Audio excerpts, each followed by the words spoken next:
Welcome to our channel. Today, we're diving into a quick guide on how to reset your chat wallpaper settings to default on Telegram for PC. With the recent update, it's easier than ever. Let's get started. First, open your Telegram account on your PC. Once you're logged in, you'll see your chats and contacts laid out before you.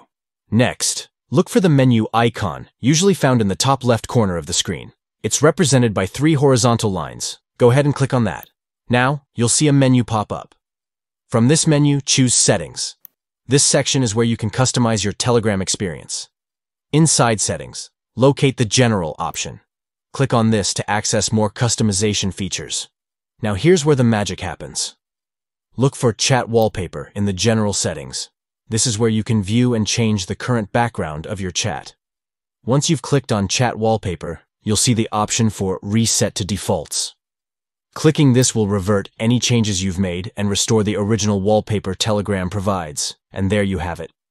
In just a few simple steps, you've reset your chat wallpaper settings to default on Telegram for PC. If you found this guide helpful, don't forget to like, subscribe, and hit that notification bell for more tips and tricks. Thanks for watching, and happy chatting.